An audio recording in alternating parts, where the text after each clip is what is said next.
and girls, children of all ages, this is the 35th episode of the SuperNova Show. And I am your host, Colton Roberts. And yeah, this is going to be a good time. We're going to talk about the Schmoedown verses. And then we're gonna review Shang-Chi and the Legend of the Ten Rings, and then What If, episode 5. Today I've got with me Mr. Robert Kastner. Let me go ahead and bring him in. Hey, Colton. Hey. We're here. Well, before we get into things, like we announced, we're filming this on Saturday. It will be released on Sunday. Mm-hmm. Hopefully, last week's episode got released on Thursday. Ooh, because bag of tricks. We don't know what's gonna get pulled out. That's right. But so since we announced it on Facebook earlier, I can announce on here that my wife and I are expecting a child. Yes, we are 13 weeks along, and I am pretty excited about it. That's pretty cool, man. Congrats on the new expected member of your family. That is pretty deep.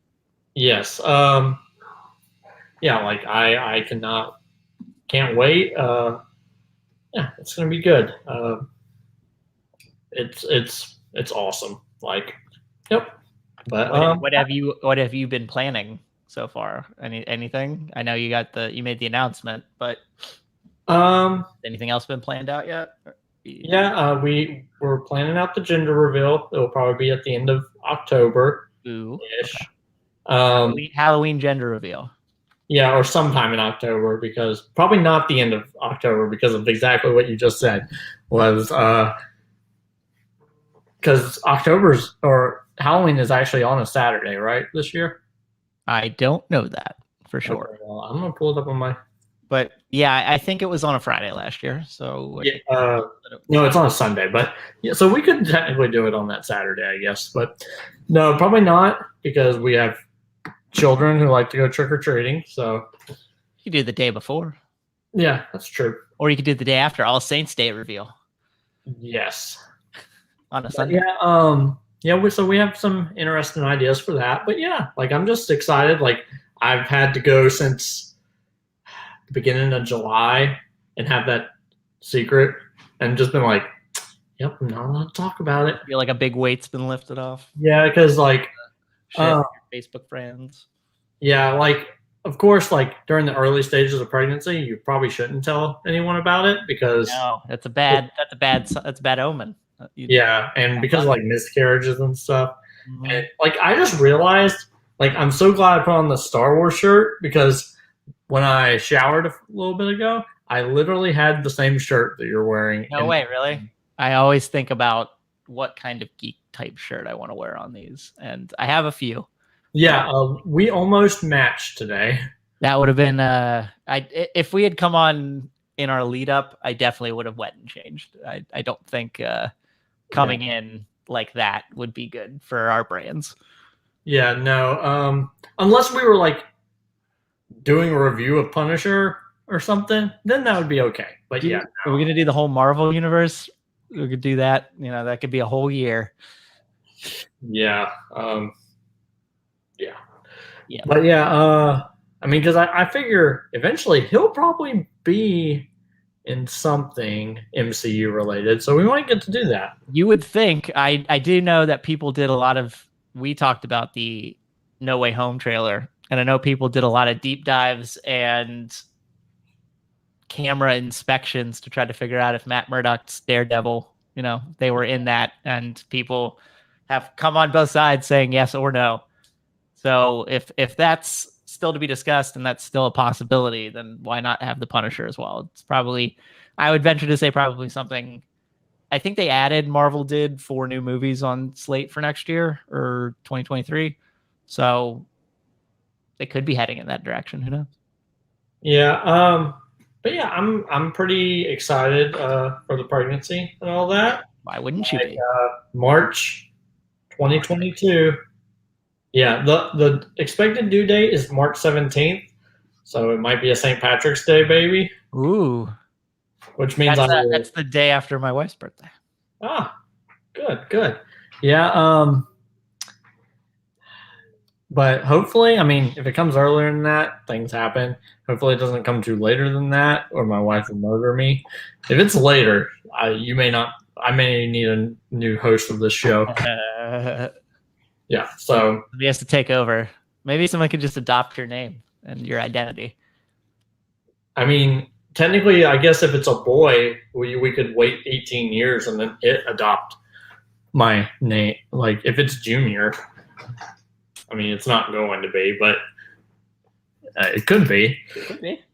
Yeah. But yeah, how you been this week? This week's been a bear after the holiday weekend. There was some sad news, not for me personally, but we got sad news on Labor Day that one of my favorite actors ever, Michael K. Williams, passed away, unfortunately. That was a bummer. We actually found that out right coming out of Shang-Chi, which was kind of a come down from a pretty big high. And then work's been just awful. It's been not good for me personally. And then today, on this Saturday that we're filming, I was helping my wife's grandma move her stuff out of storage because she just came back from I think it was like an 8 or 9 year sojourn, 7-year sojourn down in San Antonio, coming back to Dallas. So one weekend her parents got a bunch of her stuff into a U-Haul van and moved it up. And we moved it into a storage unit, which took a bit of time. So today was about moving that stuff out of the storage unit so we could take it to her new apartment. And then we also had to move stuff from her parents' home into that apartment. So that took a bit of time and a few hours, and I'm a little sore and a little tired from that. But otherwise, I've been good. Been in training. This is a big week for me. I can't reveal why. Not on the air, but it's a big week for me. I'm in training for something that will come out the day. Will not come out. That will be filming the day that this airs. Yeah, probably. So that's mostly what my focus has been on when it's not been on work. Yeah, and then of course today being the 20th anniversary of 9/11. So weird. My gosh. Do you remember where you were? Yep, my 4th grade classroom. Wow. Yep. I was in 8th grade. And I'll tell this, even though it makes me look really myopic. I was in social studies, I believe, interestingly enough. And there were TVs that were like hanging from the ceiling that never really got used ever. Yeah. And then they put on the news, and I didn't understand what was going on at the time. So I thought this was like a blockbuster trailer for something. Like I thought it was related to a movie thing, and I didn't understand why we were watching it. And then after a couple minutes, then I was like, oh, I understand why this is important now. And then later on that day, because I was in Pennsylvania at the time, the United 93 flight that was supposed to go to the Pentagon flew into the field in Pennsylvania, which got closer to home. So it freaked everybody out in my school, and people went home early because of that. Yeah, like, of course, with 2 kids who, like, it's so weird, like, having children who don't know what the world was like before 9/11. No. And, like, they have no idea. And we'll never know. Like, we'll never go back to pre-9/11 times. You didn't know how easy it was to get on a plane. Yep. Yeah, yeah, like, that's crazy. It's been that long. Like, it does not feel like it at all. It doesn't. It's one of those things where you critically you can understand it because you think about all the stuff that's happened in those 20 years, but the fact that 20 years have expired, it's so strange. Yeah, yeah, absolutely. Like, but yeah, so not to get on a downer there, but yeah, that's wild. Reality of what we live in, what time we're in. So. Yeah, that's like, guess what? I'm going to have a child who lives in the post-pandemic era in America. Post-pandemic. Yeah, well, I mean, I figure she or he will be born in March, so he should exist he or she should exist in the post-pandemic world. I hope. Hoping for you. Yeah, because for all of us, that would be nice. Yeah. So I am very curious about what that's going to be like and all that. But yeah, like having two kids that were born in 2009 and 2010 respectively, they have no clue about. No, of course not. Yeah, no. But yeah, all right. So let's move on to some Schmoedown stuff. And before that, we have to say we will not be talking about Geek for All. It should be coming out today, Sunday.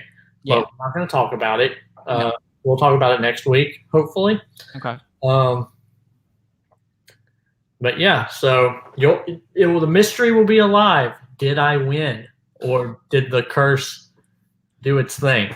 So yeah, well, that prediction's still out there. But yeah, so Schmoedown. I specifically did not want to do a prediction on this because Thomas Harper is a North Carolina boy. He was raised like 30 minutes from where I'm from, so I'm like, I don't want to jinx that. I don't want to jinx him. But man, that was a match. That was such a good match. It had a couple twists and turns I was not expecting. And if we would have done predictions, I would have picked Thomas Harper. I know that sounds like hindsight being 2020 and whatever, but I definitely would have picked him if I had a choice. So, you know, your curse might have been broken with that. Yeah, my good picking might have overcome your curse. Yes, that would have been great. But yeah, like it was like he won the belt. Like he did. He missed 2 questions in round 1. I thought that was his death knell. I was like, oh my gosh, missed 2 questions. Oh, he's in trouble. Yeah, and like one of those questions I hate because he did get like, I guess it's all according to what your perspective on a name is. He gave the lettering of the name or of the ship. I think call sign versus or whatever, or like ship designation versus name. Yeah, is probably something that's been established with precedent somewhere.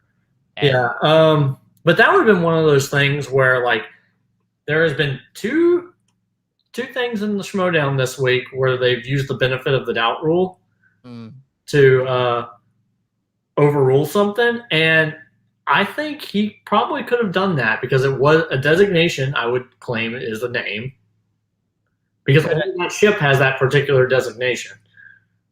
So yeah, there isn't another one. I think they could have argued it. I think Kate. I think you can't say inexperience showed up in this because her player won the belt. So she obviously did something right. But I think in that moment, considering how it was going and considering Demolanta pulled the perfect round, every point matters. So I think she should have considered it.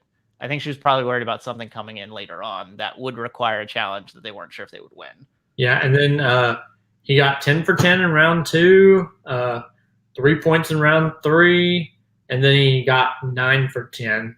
Well, let's talk about round 2 because he did miss a question. And right, he missed one of his round 2 questions, did he not? And then he stole. No, I think he. No, wait, he had 18. You're right. You're right. He had 18 to 10 after that. So you're correct. Sorry. Yes, he went 10 for 10. And then, I mean, Demolanta, the big mistake was he missed by a number. Yeah. Missed by a gosh darn number. Yeah. How upsetting is that?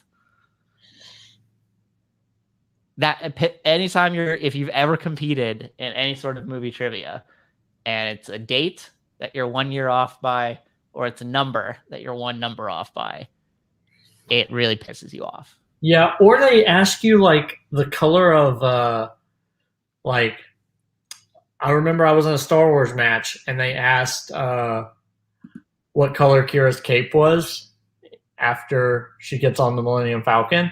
And someone in the match was like, I'm colorblind. Yeah. And I'm just like, ooh. But the color was black, so I don't think that actually pertains to anything. That's not a color. Yeah. So color. So yeah, like so you can't really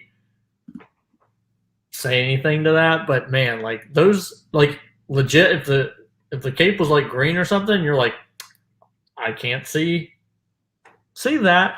I don't know. That's awful, but like, there's no way of you like really challenging that because no one can prove that you are actually colorblind. But yeah, yeah, and then missing.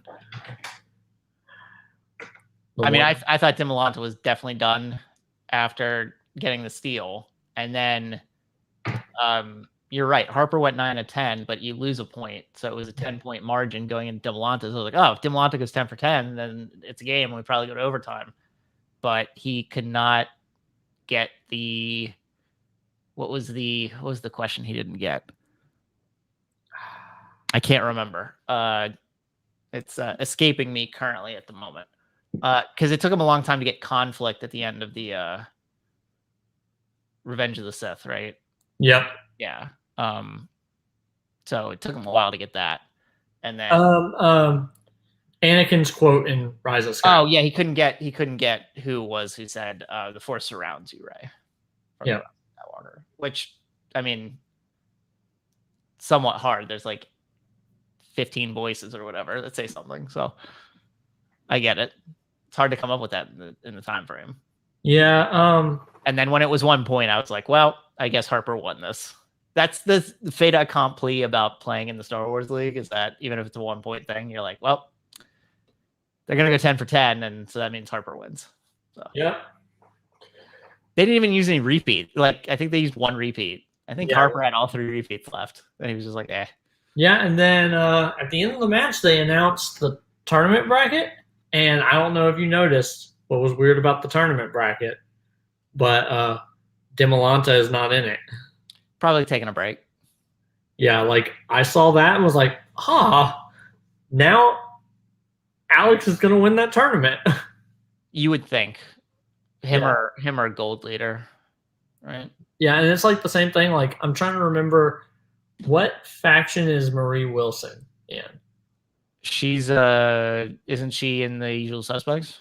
Yeah, because like I know they put Nikki in, but she won Dragon Con this weekend. Like you would think, like unless they've already taped that match for some reason. Yeah, they taped the match before Dragon Con. Well, yeah, they taped the championship match, but unless they've taped Nikki and Ross's match, I would totally change out Nikki for Marie. Maybe they'll consider that. I'm sure they can. I'm sure Sam could finagle that somehow. You know. Yeah, like people can come up with mystery injuries or mystery events that take place for that, and they can't do it. So maybe that will happen. But yeah, and I still don't like that we're getting the Damons in the first round, but they haven't got to play yet, right? So yeah, you have to But the fact that like he got second at Dragon Con and she got third, like that would be like a big thing of if they both, even if they just played one round and you left them on the same side of the bracket and you just changed it up. Because it doesn't seem like they're doing it by like seeding like they normally do. They're just doing it based on whatever. So you could literally put Molly versus Nikki or Molly versus Ross and have it be a semifinal match instead of a first round match. Or put her on the other side of the board. But I mean, regular wrestling doesn't think about seedings or whatever, or people or who actually deserves it based on results. They care about storylines. Yeah. There's another reason why the Schmoedown loses me from time to time. So yeah, but yeah, like the match was good. The match was great. How could you not say that was a good match? I mean, Demolanta missed 2. Harper missed 3, but the one that Demolanta missed was a steal. So, yeah, Claire. Yeah, that's crazy. Like, if Demolanta had went 10 for 10 in round 4, then we would have got overtime. And I think that probably would have been an overtime that went. Who knows how long? Yeah. Maybe they'd still be playing now. Yeah, they might. They might be, but yeah. Like I'll tell you what. I really like that bonus question, the John Williams thing from The Long Kiss Goodnight, which part of that was used in a Star Wars movie? I was like, whoa, that's a really cool question. I like that. That's really thinking outside the box. Yeah, yeah, it's like that was the first like question that I was like, yeah, I have no idea. Really? Yeah, You're way better at Star Wars than me, clearly, because I only got like 2 or 3 in the first round. I was like, there are some that I was just like, nope, no idea. But like that one, I was like, I don't know scores and soundtracks at all. Like I know composers, but if you ask me about songs, I'm like, nope. Like, and that's not even just like in movies. If you ask me about songs in real life, my wife will be like, "Hey, you like that song? Who sings that?" Or, "Hey, name a song from this person." Like my sons asked me about Ed Sheeran today, and I was like, "Yeah, he sings like 2 songs that I like." They're like, "What songs?" I was like, "I have no idea, no idea." Colton, there's this wonderful app that helps you identify stuff. It's called Shazam. I don't know if you can see that on my phone. Yeah, yeah, it's a good one to use when you're not good at identifying stuff. It really helps. Yeah, I use it a lot, honestly. I tried to use it, even though this isn't a good segue because we're probably not segueing yet. I used it at the end of Shang-Chi because they were playing a song in the opening or the end credits that I was like, whoa, I love this song. What is this? And I couldn't get it because the place where I was at, the internet sucked. But I figured it out later. I'm just saying that Shazam is something in my repertoire I use like as a top 5 app because there are songs that I should know that escape me sometimes, so I have to do it, and it's nice because it stores it there. Yeah. I know. Yeah, like that's. But yeah, like I'm excited to see who's going to win this tournament. Are you? Did you just identify that it would be Alex, and you feel a little? Yeah, but like I think it will be Alex. Yeah. But I mean, he's lost more this season than he ever has in the history of the Schmoedown. Yeah, he's so hungry. It's totally possible that he gets beat like by someone else. Like he could get beat by Nikki. Like if Andrew is helping Nikki a lot, like she might be able to spit some game, and that would be his round 2 match. And who knows? Like I foresee that if Laura makes it to the finals on her side of the bracket, Damon will beat her. Yeah. But she's got to get past Gold Leader. So. Yep. But I think, yeah, like I don't know if there's a matchup that he'll lose, but then like I want to see Damon versus Harper. I think a lot of people do. I think that would be great at Spectacular. But I also say, like, we know the curse is real. So me choosing Alex over his wife in the first round might go horribly, and then I'll have to blame myself. How monumental of an upset would that be? Oh, that would be awful. I'm pretty sure. Like, I think it would be a big upset. Yeah. I mean, Molly Damon is very talented. But she's not as talented as Alex Damon. No, yeah, like now granted, she's gotten a lot better, obviously. Yeah. But like, yeah, I mean, they both do this for a career, so it's not like they do anything else and then movie trivia is like their side gig. No, like Star Wars is their life, and like that's the reason why like I don't understand how some people are so good at movie trivia and have other things that they got going on. Like I understand like there's some people who are like, oh, I go to college and then I'm really good at movie trivia. I'm like, okay, I understand. But like with 2 kids and one on the way and a pregnant wife and like dogs and a job and everything, I'm like, yeah, no, I can't.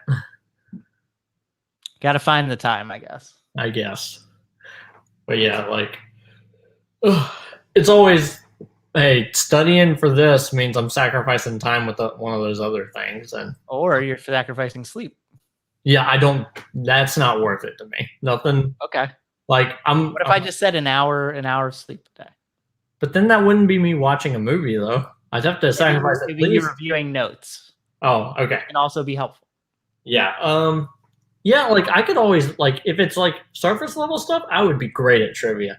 But people asking me deep cuts about movies that I don't have the time to see, that's where you mess up. Deep cuts are the things that take up the most of my time because of how I write deep cut notes. And I like it because it helps even the playing field when in situations I'm not as talented as people, but because I can outwork people, but it's a lot of work. Yep. Yeah, but let's segue to movies and Shang-Chi. Shang-Chi. Holy crap. That is such a good movie. We're gonna hold on before you have the spoilers warning up. Yep. Let me tell the people. If you decide to watch this and you haven't seen Shang-Chi yet, expect 10 rings blasted straight through our webcams into your face. That's the kind of risk you run if you're going to listen to us talk about this movie without having watched the movie. So keep that in mind. It's a reference to the movie, but a reference that doesn't give anything away because it's called Shang-Chi and the Legend of the Ten Rings. But think about it. Have you thought about it? All right. Better not be here. Yeah, leave. It's like a 2 hour and 15-minute movie. Yes. Now, granted, you can't watch this one on Disney Plus, so you have to actually put on pants and do stuff. Yes. But yeah, like it is totally worth it. Like you could have done it during the holiday weekend. There was an additional day off. You could have saw it. That's what I did. I saw it on the day off. Actually. Yeah, I went and saw it on Friday. Yeah, and like it did. I mean, it set the. I mean, let's say it set the Labor Day record by a lot. Yeah. For debuting movies, it beat Rob Zombie's Halloween, which if you've ever seen Rob Zombie's Halloween, you know that this is a pretty superior movie to that. Who comes up with a Halloween movie on Labor Day, by the way? What's up with that? That's weird. And wow, it didn't do as good as other Marvel movies, and some people will hit you over the head talking about how Shang-Chi is a bottom 5 opening for a Marvel movie. Remember what time we're living in. Yep. Remember what's going on around the country, around the world. Yeah. Keep that in mind when you think about the numbers. I agree. Like, I foresee that we may not see another $1 billion movie for years. It's quite I mean, don't tell that to is it Universal? Who owns Bond? I forget.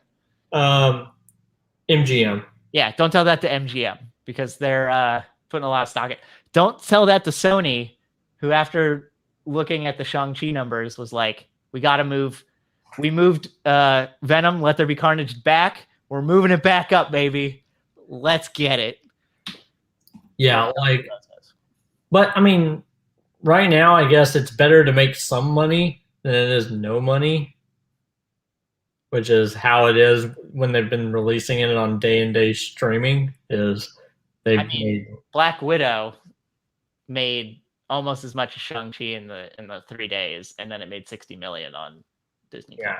Which, you know, Scarlett Johansson doesn't see that money, I guess. But it is what it is. Yeah, like I guarantee like both of these movies, if it was pre-pandemic, would have already made. Shang-Chi would have made, if it was pre-pandemic, it would have made $250 million in the first weekend, if not more than that. And then across the world, it would have made $500 million. And it would be going towards the really high second weekend, and it would have $1 billion by week 3, probably. Yeah, like I said I don't remember if I said last week or if I thought it last week and didn't want to say it, but I think this is the Black Panther for the Asian populace. I think you said that. I may have. I know I thought it, but I couldn't remember if I said it because I thought, oh, that might be a spoiler saying it's good or whatever. But I saw one of those lists of Marvel origin movies, and it ranked this number 3 behind Guardians and Iron Man. So it put it ahead of Black Panther, which I'm not going to say that. I will say it might be in the top 5. It might be a 5 for those. I think like I don't consider Black Panther really an. I mean, it kind of is an origin movie. I mean, we figure out where his power. We figure out like where like the Black Panther, like the whole first 10 minutes is the origin of the Black Panther. Yeah, that story, and then like we figure out how T'Challa gets his power. Like we find out a lot of stuff. Yeah. So I consider it an origin movie just because, you know, there's a lot of stuff that's in a typical origin movie, even though we saw Black Panther in a previous iteration.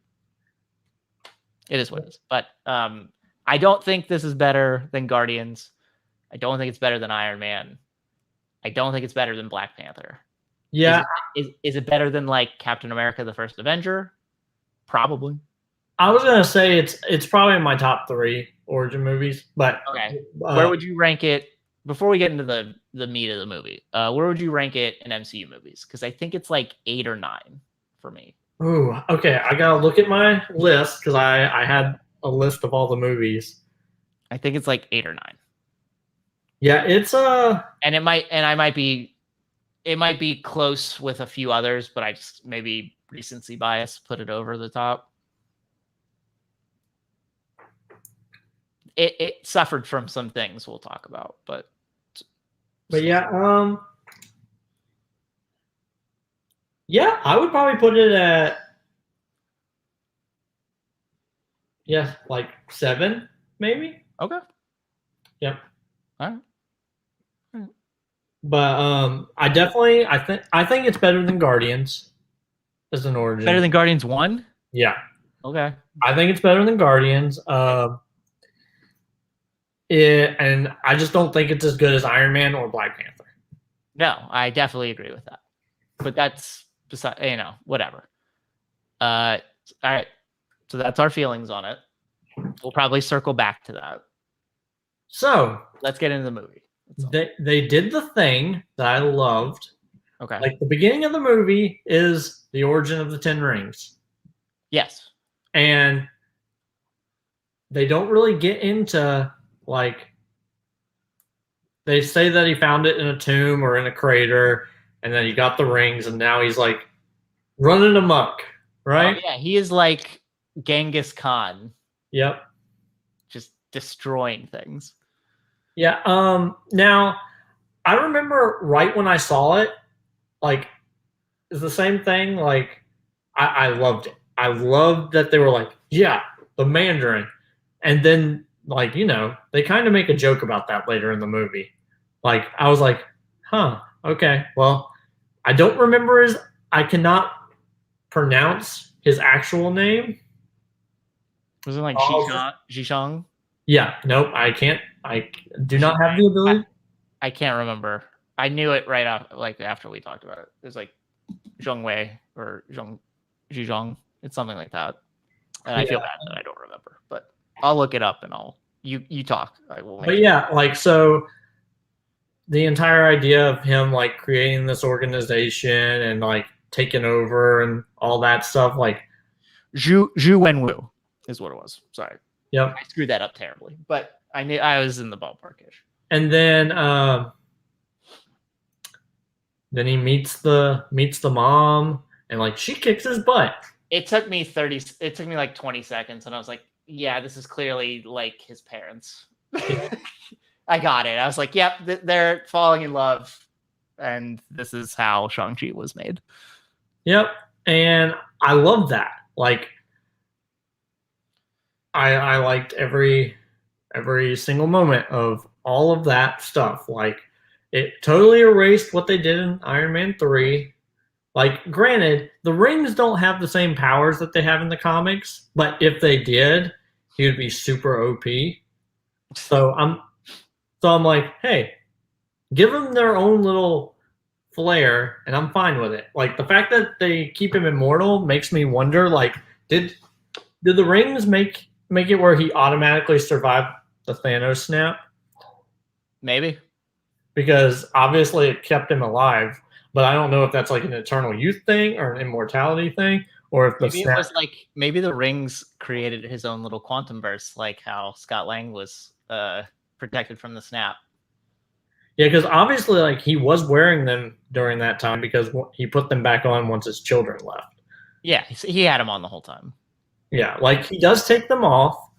Yeah, what can I ask a question about that? Yeah. So the rings are supposed to give him immortality, so he's been alive for like 1500. He's like Thor. He's basically been alive as long as Thor has. When he takes them off, how does he not just crumble to dust? I guess because while he wears the rings, he's stuck at age whatever, and when he takes them off, then he just presumes that age. So it's not like Indiana Jones and the Last Crusade, where you just go and you're a skeleton. Nope. Okay, fine. So that's because like he states that he found someone worth dying for, so he takes the rings off, and then he talks to young Shang-Chi and is like, if you want to claim them one day, you have to train, or essentially. Yes. Mm-hmm. So I'm thinking I'm like, ooh, I really like that aspect of he's found someone he loves, he has kids that he loves. All right, well now I don't have to live forever. I can die. And like as a parent, that was like a very meaningful thing. Like I had my kids next to me and I'm like, yep, that's totally how that is. But yeah, like and then once they leave, he's like, I gotta put these back on. And then I'm like, ooh, yeah, because obviously, like if the snap was able to kill him, he wouldn't have woke back up with the rings because someone would have picked them up and been like, yep, these are mine now, because that's how awful humans are. I would have been not more interested than the Shang-Chi movie, but I would have been interested in, can that be like a what if? Can they make that a what if? Because I think that would be cool. I think someone finding Zhu Wenwu's rings and trying to own the world. It's kind of like the Flag Smashers, I guess, from Falcon and Winter Soldier, but with powers like that. That's kind of cool. Marvel, throw that together. I think that would be neat. Yeah. But yeah, like I really liked the movie was really good, and then we fast forward to 2023 or whenever this movie is. I know it's post snap, so yeah, because Katie talks about that at dinner, right? Yes, with her family, and Shang-Chi and Katie's their friend talks about it. Living in the snap world. Yep, that's right. Yep. Yeah, and then they go to dinner with her or breakfast with her family. And like so the old grandma lady, she was in Agents of Shield, and she's a character and she was only in 2 episodes. Okay. But so that makes me even more feel like I wish Amaru was here so I could talk to him about it. Like that makes it more and more and more like they use actresses in the shows, like there's a character like the African American lady who talks to Tony outside the Alfre Woodard, who they used in Luke Cage. Yeah, and she's Esmeralda, whatever her name was that I can't remember. Yeah, and like so that makes me wonder if they're like, yeah, we don't count any of that stuff because we're going to use the same actresses, or if they just didn't communicate very well. No, they don't care about that, I don't think. Yeah, because like I know at least like in season 1 when she showed up in when she was in Agents of Shield, that was when Ike Perlmutter was the head of Marvel, and Kevin Feige had to report to him, and that was at the point where the show and the MCU were aligned really well, because he was like, no, this show sells, we make money off this show, and it sells toys and comic books and all that stuff, and we can have the Avengers show up. And then Kevin Feige was like, all right, fine. And now that they've distanced themselves, like, of course, from that, I wonder if that's now he's like, hey, I really like this actress, but now I don't have to worry about her being in Agents of S.H.I.E.L.D., so I can just in a pandemic world, they were like, maybe we should connect some TV shows to movies, because it allows us to, we don't have to put production into all these things that might get shut down at some point, or we can do these longer narrative things, but we can have movies interwoven into them. And so Kevin Feige didn't like that idea at first, it seemed, but then when he could produce the shows he wanted to produce, then he was like, okay, that's cool. Yeah, but yeah, and then like they go and they're like, what are those people called that drive your car? Valets. There we go. That's the word.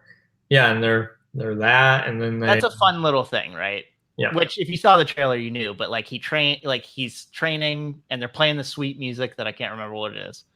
And he's getting ready. It looks like he's important, and the car rolls up, and somebody steps out, and then you're like, oh, they're the valets. But if you saw the trailer, you knew that was the case already. Yeah, my best friend when we were watching it, like, because the really nice car pulls up, and he's like, he's gonna be a valet, and he doesn't watch any trailers. Oh, this is your friend who doesn't watch trailers. Yeah, he purposely will not watch trailers, and I was like, how did you know that? And he was like, it's just a common trope. Like the kid obviously isn't gonna.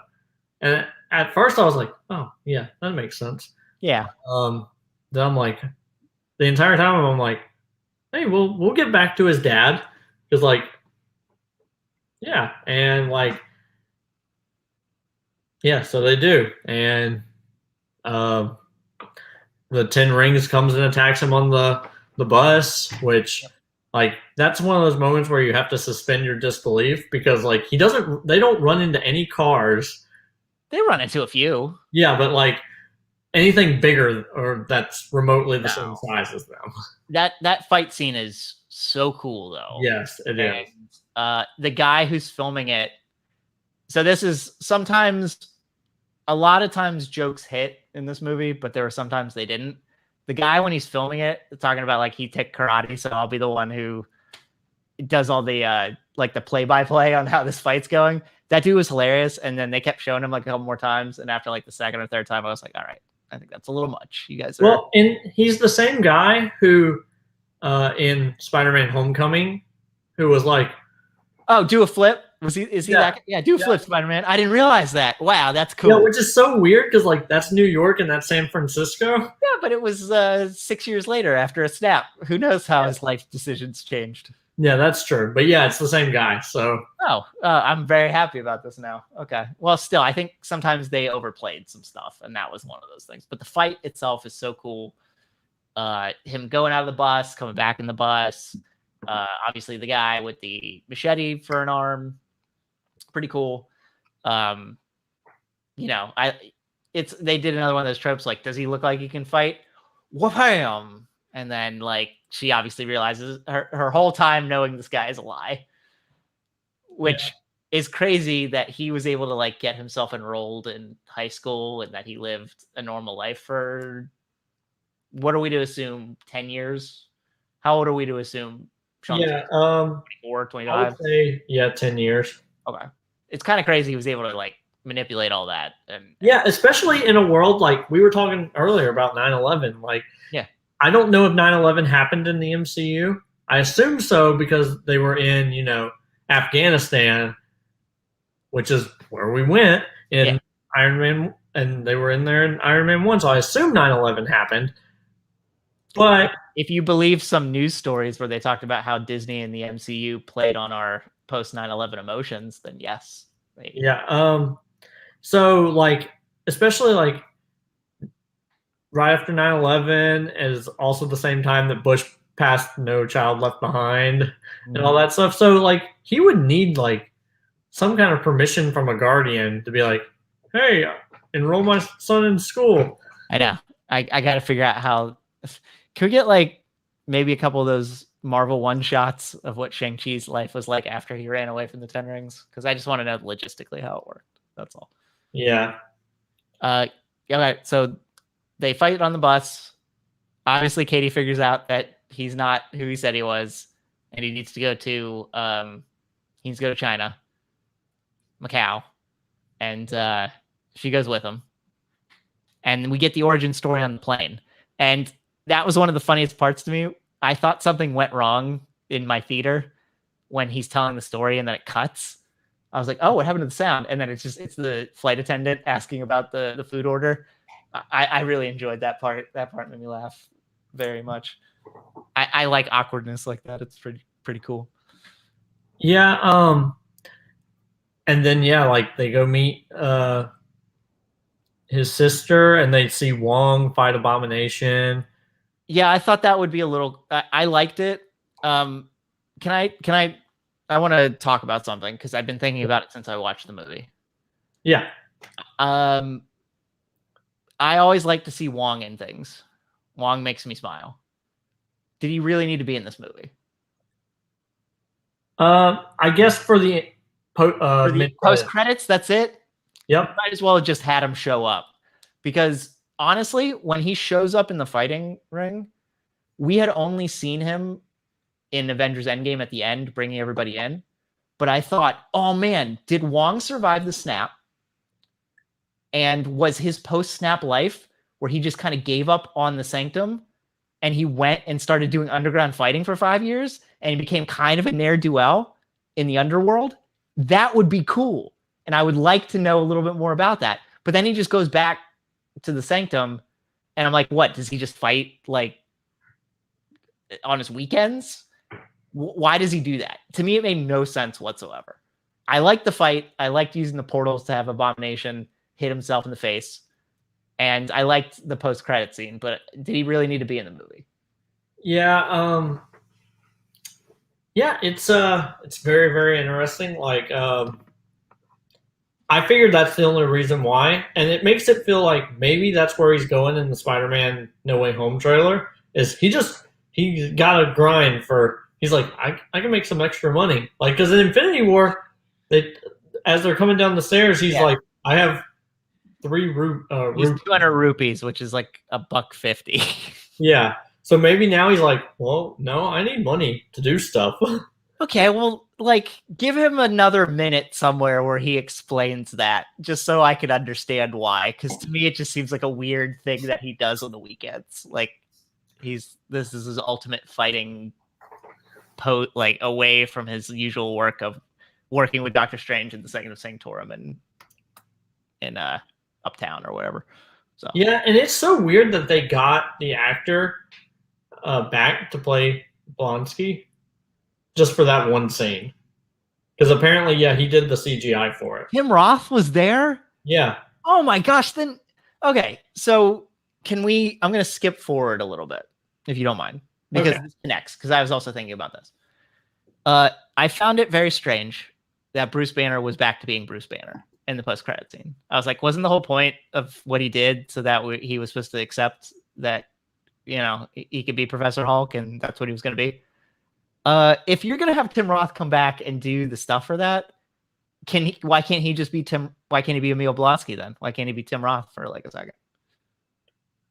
Yeah. It does him dirty, in my opinion. Yeah. I don't know. I guess maybe he'll show up later. I wanted more Abomination. I saw that. I was like, I just want more. I know it's rude because of what the movie's supposed to be, but I just wanted like maybe another scene of Abomination. Yeah. Well, so honestly, like I thought when we went to that scene, I thought, oh, Wong is gonna get beat up, and then he's gonna face Abomination. Like that, I didn't even think about. Oh, he's gonna fight the sister. Like that didn't even cross my mind until after Wong knocked out Abomination. I was like, oh, so who's he gonna fight? I was like, and then I remembered all those scenes of like her being told she can't train or whatever. But yeah, like so then that kind of became a little more obvious that it was going to be her. But yeah, and then it was kind of weird because like in all the flashback scenes, you see Death Dealer, the guy with the mask and stuff, and he's like beating on Shang-Chi, and then at the end, out of him. Yeah, and then he gets his soul sucked, so you don't really get.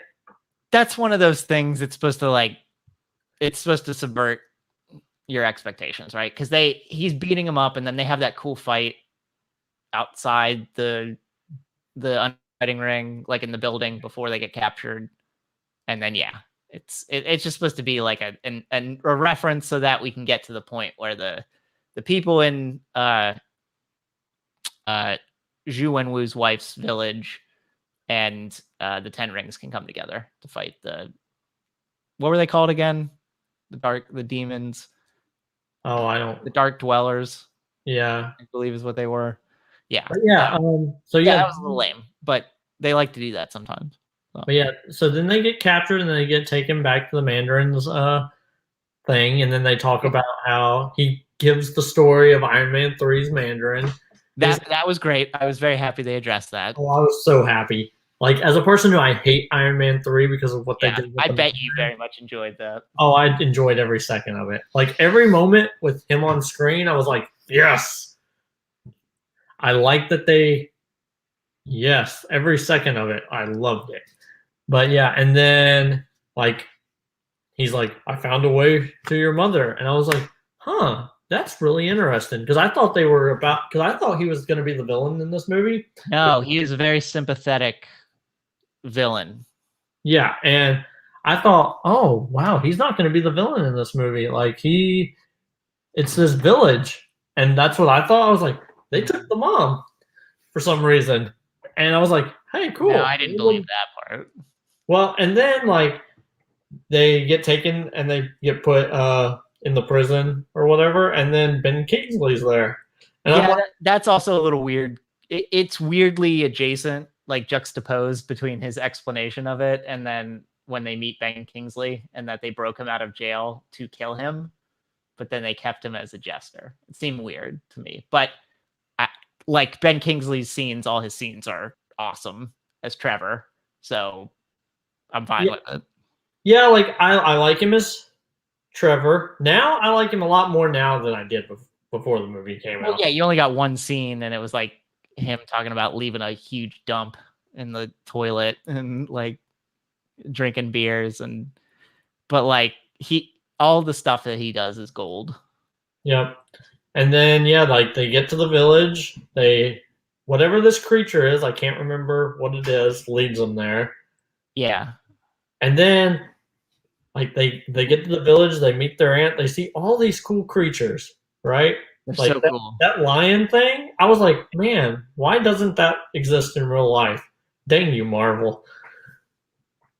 Um, but yeah, like, and then they reveal that the Mandarin's just hearing voices so that they'll break down that he can break down that gate Yeah. and unleash this monster. And Yeah. then 10 rings are actually strong enough to do so. Which begs the question, do you think they tried to reach out to like Hulk or Thor or Iron Man or any of the other Avengers? I don't know, maybe. You would think they would have tried. Yeah, especially like with Tony having mom problems. Yeah, you would have thought. Yeah. Um, Or I mean, Thor, all his family died. yes, that's Or, true. But at least between all their deaths, he was doing stuff in outer space. Well, no, I mean, Odin died on Earth, so Yeah, but then as soon as he died, Hela came and he had to deal with that, and then he got stuck on Sakaar. And fair. But I mean, you could believe that Odin's dust could have got trapped somewhere on Earth that Thor could go get him out. You could believe that as opposed to everybody else because they all died in space. Yes. yeah, so, yeah, I agree. Like, yeah, like it was good, and then like And then we get to when the Ten Ring shows up, and this is where kind of the movie falls a little flat for me. Actually, like, so the scene where like Aquafina's character Katie, she's like, okay, well, I'm gonna learn how to be an archer or whatever, and I'm like, I thought you were only here because you were a good driver. But no, she's a woman of many talents. Yeah, and then as soon as she starts learning, I'm like, well, she's gonna do something impressive with this. Of course, and she does. And but fortunately, she never, ever, ever, ever, ever gets attacked by one of those dark dwelling demons. Yep. She's allowed to run around and has all the time in the world to aim at the master dark dweller, or whatever his name, whatever the creature's name was, and shoot it in the throat. Yeah, and like, so, yeah, and then so the Mandarin goes to break. Both their fights in the sequence are the best part of this because there's pathos in it, right? Yeah. They're working stuff out, but you feel for both of them, and you understand why they both feel this way, what they're driven by, their motivations, and the fights are less CGI centric than everything else we get after the demons escape. Yeah, and then like, so he gets some of the rings, and Yeah, he looks like Sonic the Hedgehog, by the way, when he's doing that. I kept thinking that. I was like, man, he's got these yellow rings surrounding him. He's like Sonic the Hedgehog. He's like collecting rings.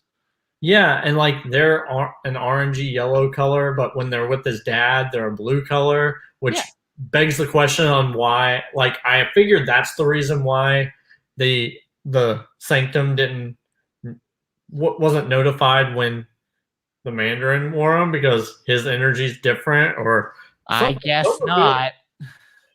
They'll reveal that later, but yeah, like and then so the dark thing pops out, and then um, you know Aquafina's character from Raya the Last Dragon emerges from the water, looks exactly the same, and Not exactly the same. it's pretty similar.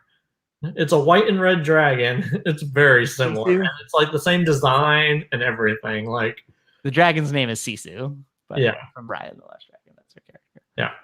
But yeah, like that was, and That then thing, that part where the dragon's fighting the dark demon, I just there's so much going on. There was so much visual stimuli in your face. I couldn't keep track of it. It lost me for a bit. And then like he gets the rings right, and he's like up 2,000 feet or something because yeah, he can do all this stuff and like twirling and this and that and this. It's like SpongeBob trying to blow a bubble, bring it yeah, around town, bring it around town. Then I do this and this and that and this and that, and then demon explodes. yeah, and like he conjures it up, and I remember me and my kids were watching it, and we're Dragon Ball Z fans, Of course. and, I and mean, this was a Dragon Ball Z fight. Someone saw it was like a Dragon Ball Z like yeah, episode. and like my oldest son was like, oh, he just did the Kamehameha, and I'm like, uh, sure, buddy. He sure did. And then they reference it at the dinner, and she's like, yeah, he did like a Dragon Ball Z move, and then it blew up. And I'm like, well, at least they referenced it in the movie, what all the apparently the fans were thinking. And then yeah, Wong shows up, and like the couple that's with them are just like, yeah, we don't believe you until Wong shows up, and then you're like, okay. Um, and then the end credit scene happened, and or the mid credit scene happened, and yeah, you see Bruce Banner is normal. Self and Like I wonder if that's one of those things where like you're gonna find out that he just projects himself like that, okay.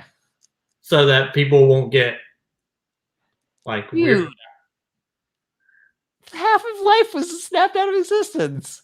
Yeah, Like people, but Shang-Chi and Katie just had this crazy ass experience. You think they would be freaked out by the Incredible Hulk? yeah, They saw the Abomination in Macau. They should be all right. yeah. I mean, you're right. But yeah, like I wonder what are the rings pulsing to? Like I've seen some theories because Galactus?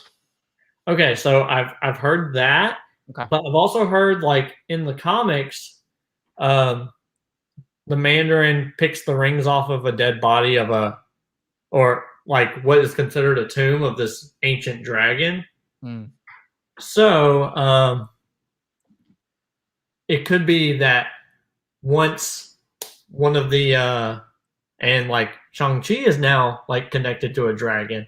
That once he got connected with that dragon, that it sent it to the other dragon thing, and he's like, "Hey, those are mine," and that's gonna come. But it could totally be something like Galactus or like setting up the Eternals, and that might be like why the Deviants show up, Okay.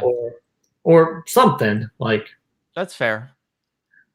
yeah, but like I think it's something bigger than just Shang-Chi. I think it's a bigger MCU thing. By the way, great nod to, you're going to be going on a long journey. We're going to be calling on you. Yeah. Great. And Captain Marvel. Captain Marvel With her hair back. with her hair back. Yeah. Setting up for the eventual Captain Marvel too, right? Yeah. Make sure people remember that that's a thing. Yeah, the Marvels. That's gonna be good. I think that's gonna be a good movie. Well, I mean, Nia DaCosta's doing it. Candyman's gotten mixed reviews, but I think people will come to see that. I mean, it made $1 billion without her, so I think it'll be pretty good. Yep. And then yeah, like the last end credit scene is his sister taking over the Ten Rings. Which, of course, she did. I mean, I don't know why he thought she was going to disband it. Yeah, and I love that now, like because she's in charge, they've incorporated women. And like I saw someone say, they're like, so what you're telling me in the MCU, we have uh the Russians up in their floating thing. We have Hydra doing their thing, and we have the Ten Rings all doing their thing. So we have 3 secret organizations doing their thing, while Shield is out there being the actual organization doing its thing. Well, Shield doesn't exist anymore, right? I know. I'm just saying, like in the time period, like. Oh, you mean like what? Why were they not busting? Like, I know the Avengers spent 2 years trying to track down Loki's staff or whatever, but they didn't come across Ten Rings stuff. Yeah, they never like Yeah, they never discovered Hydra, or they never discovered the Ten Rings or the base up in the sky. No, they never came across it. Never was. And like when Shield's supposed to be running all these things for all those years, from like the 70s or I guess the 50s onward, they're like they don't notice any crap. And the Mandarin's been around for 1,000 years.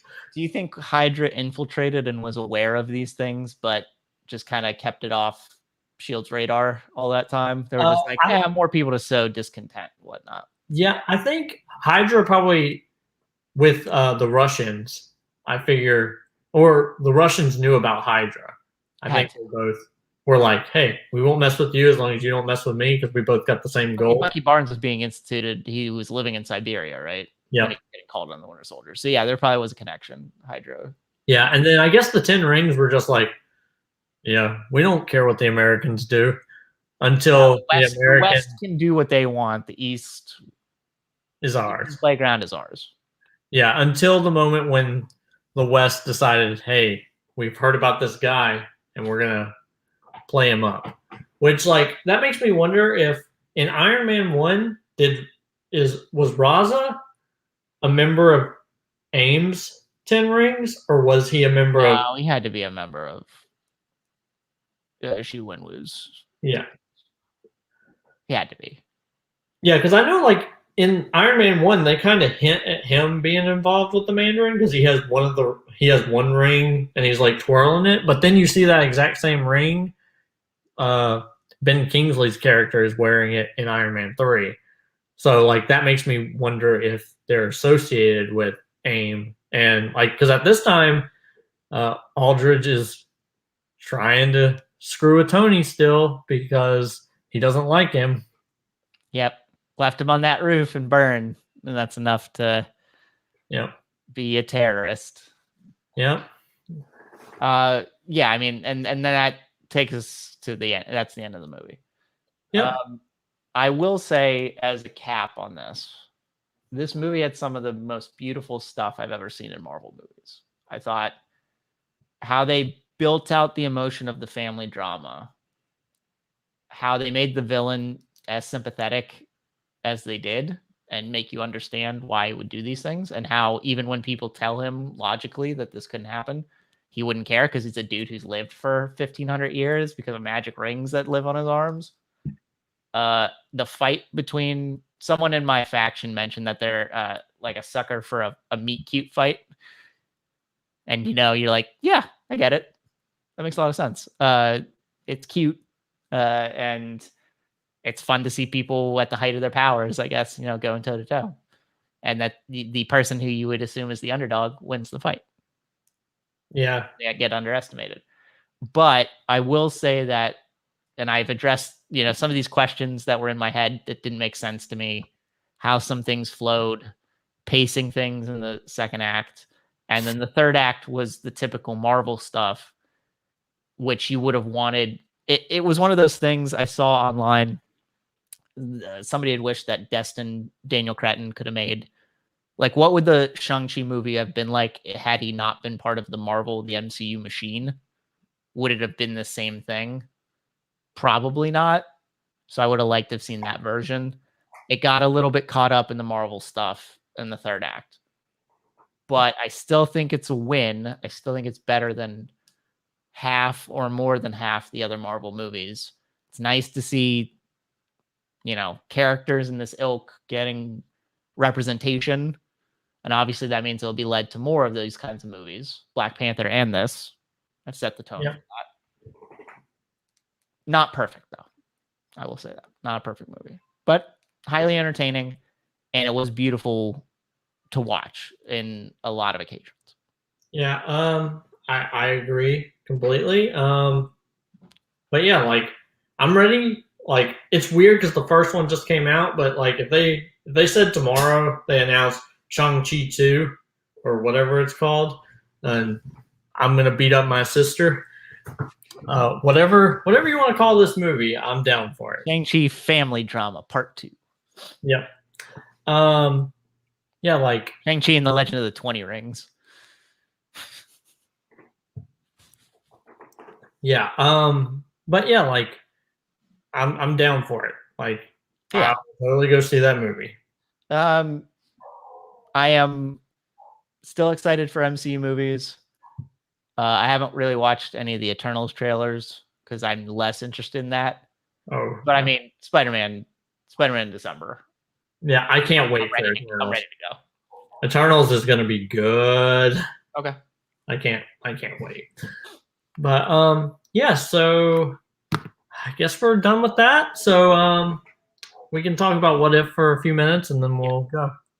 All right. So hey, we taking the spoiler thing down. You can come on back.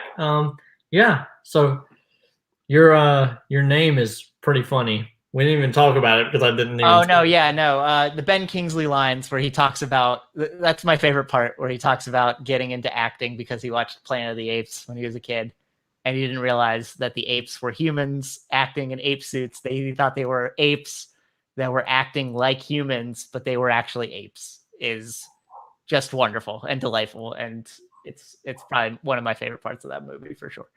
Yeah. All right. So. What If episode 5? Episode 5. What did you think of it?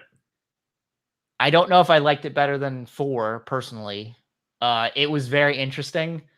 Somebody had a funny meme that's like, anytime anything bad happens in the MCU, you could probably blame Hank Pym. Yeah. 2 out of 3 weeks where Hank Pym was pretty much the sole cause of the world coming to an end or really bad things happening in the world.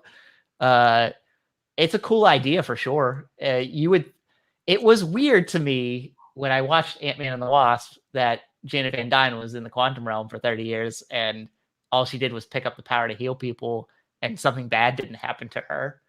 So the idea that something bad did happen to her and then that came out and infected everybody is pretty cool. And that, Bruce Banner comes from space to warn people about Thanos, but when he comes in, it's freaking zombies, man, and the zombies have powers.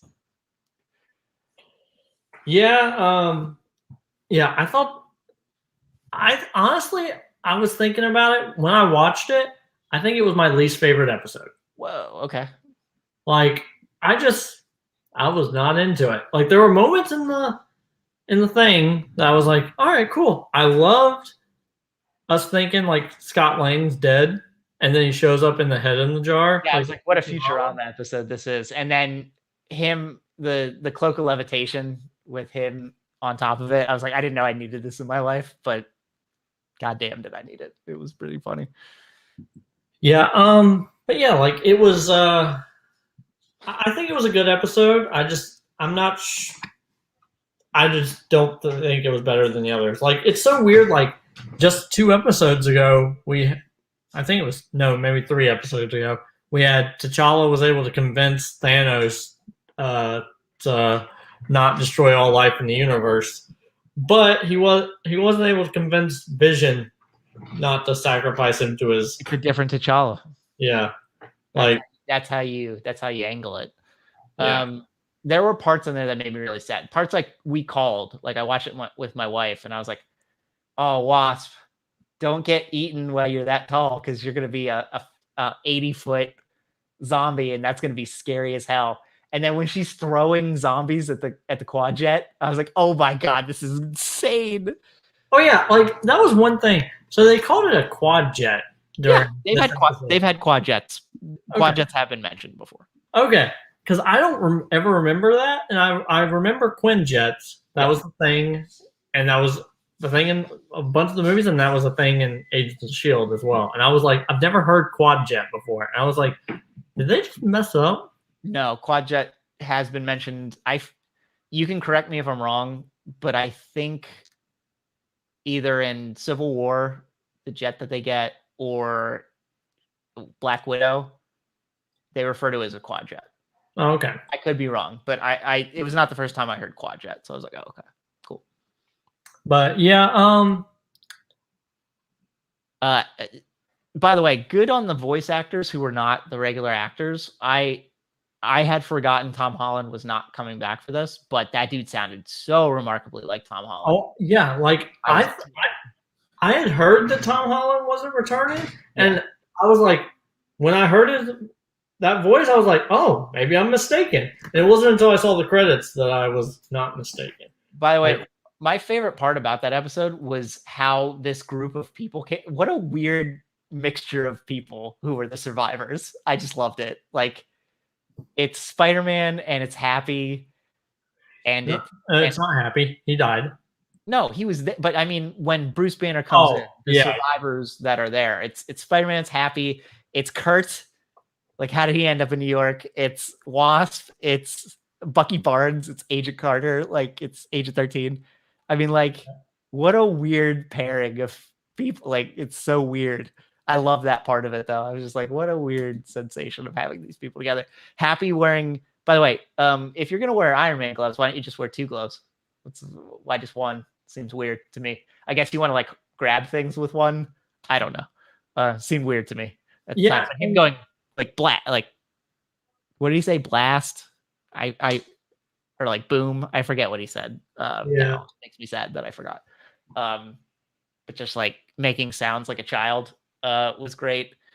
Captain America showing up and Wasp having to explode. No, she didn't explode him. She exploded Sharon. She went in and exploded Sharon, which was crazy. As someone who's a fan of Walking Dead, especially the comics, this had such that feel to it, and I liked how they intermingled it. Yeah, and then at the end we see Thanos as a zombie, and he has insane 5 of the Infinity Stones, and I'm like, how? I have so many questions of, one, how did he get all the stones? Because in this universe, he would have got the Power Stone and the Tesseract, right? And then went to nowhere. Yeah. But then he would have went and got the Soul Stone. But once he came back, he would have been powerful enough, I think, to take out the zombies and not get bit. But you would think. But if he got fought by Avengers who are zombies who also had powers. Yeah. Who knows? They just need to get nicked, right? Yeah, I guess that's true. I mean, that's what happened with Wasp, and she thought it was over. So she was like, that's fine. Did you think there was like a weird Peter Parker, Hope Van Dyne relationship going on? There's a part of it I was like, whoa, are they like dating? No, yeah, I thought it was odd, but I thought in my brain I was just thinking it was it's just like whenever you're a 15-year-old kid and you see this older attractive woman, you're like, yeah, it's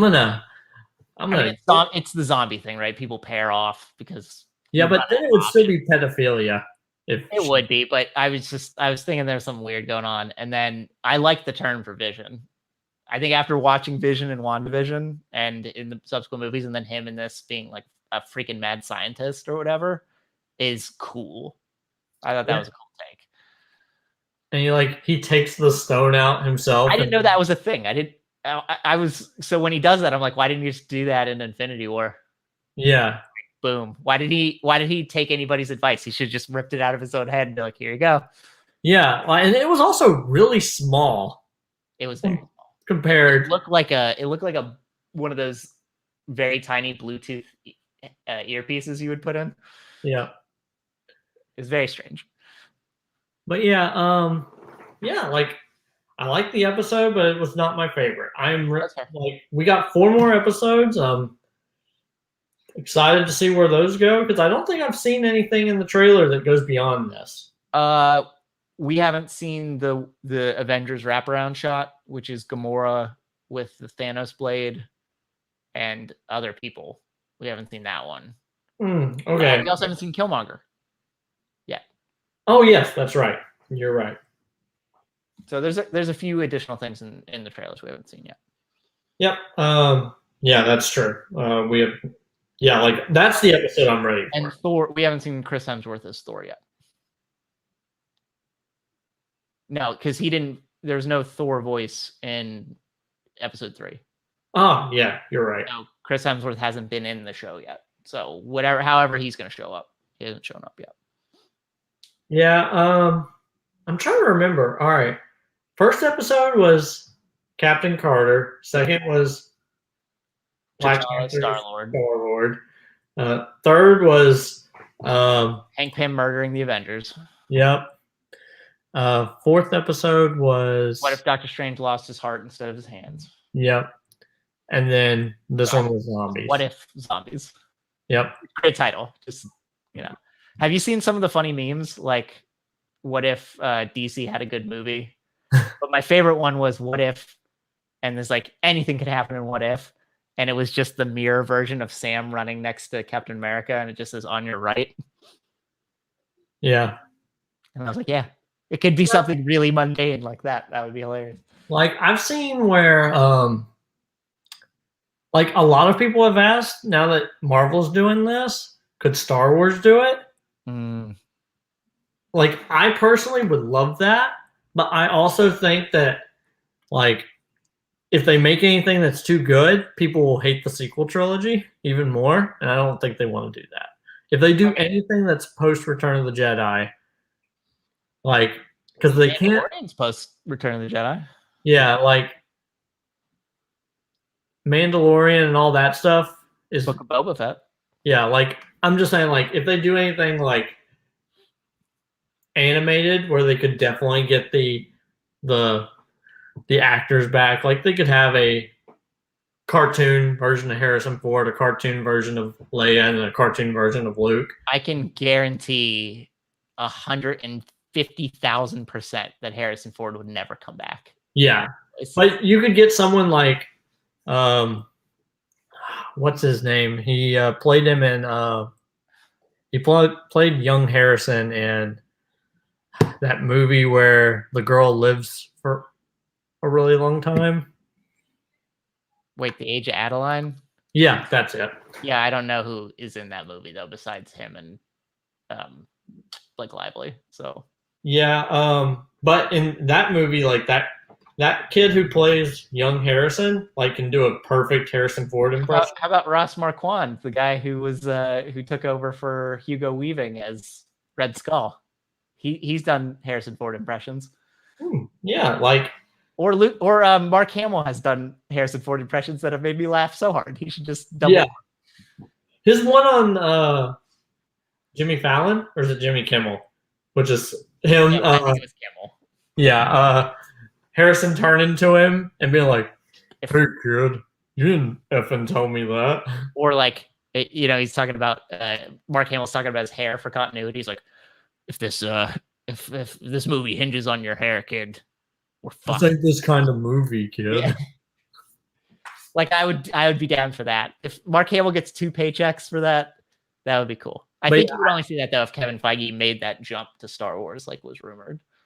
Yeah, but yeah, I agree. Like, I think that would be great, but I'm not holding my breath about it. No.